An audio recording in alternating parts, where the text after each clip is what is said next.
So friends, চলো আবারও একটা নতুন কবিতা নিয়ে তোমাদের সামনে চলে এলাম। কবিতার নাম একটি মেয়ের জীবন। চলো শোনা যাক। বাপের বাড়ি ছেড়ে আমি শ্বশুর বাড়ি এলাম। জানি না এই কেমন পরিবার রাখবে কেমন আমায়। দেখতে দেখতে 6টি বছর কাটিয়ে দিলাম ভালোই। তারপরেতেই সংসার ভাগ হয়ে গেলই। অনেক চেপে থেকে আমি 6টি বছর ছিলাম। তারপরেতেই হঠাৎ আমি আলাদা হয়ে গেলাম।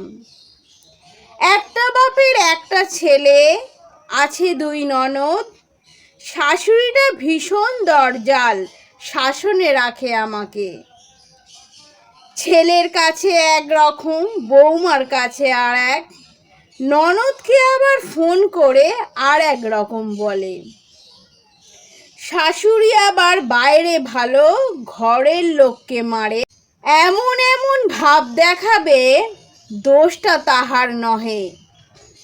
আমি হলাম সবার দোষী, সে হলো ভালো। এমন করে জব্দ করে, কি বা লাভ হলো?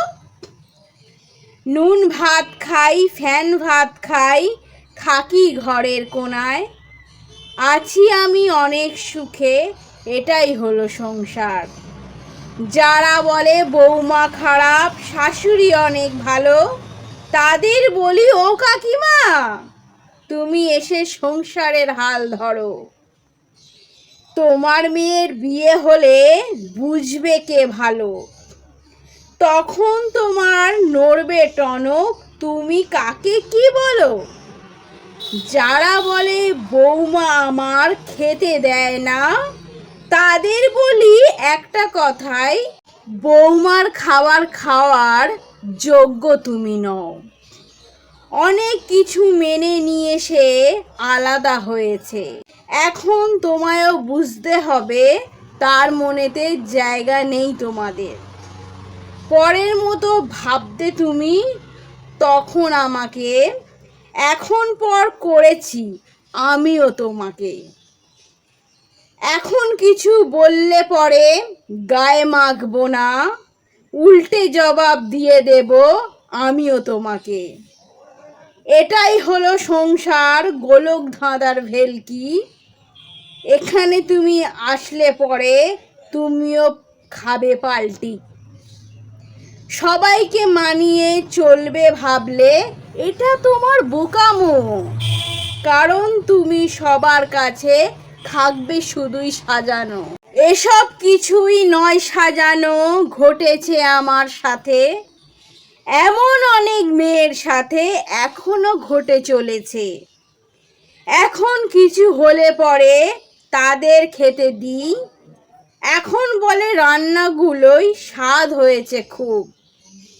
তখনও আমি এমনই করতাম রান্নাগুলির টেস্ট।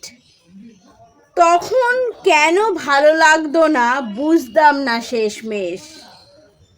রান্না নিয়ে অনেক কথাই শুনেছিলাম আমি।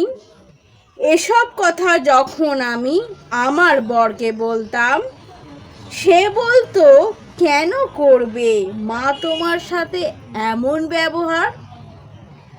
আমার মা করতে পারে না এমন ব্যবহার।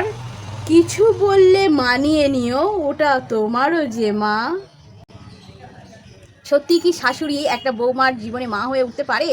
কি জানি, আমি তো জানি না, আমার লাইফে এরকম কিছু হয়নি, তাই এটা তোমাদের সাথে শেয়ার করলাম। সো ফ্রেন্ডস, আমার কবিতাটা কেমন লাগলো তোমরা কিন্তু অবশ্যই আমাকে কমেন্ট করে জানাবে।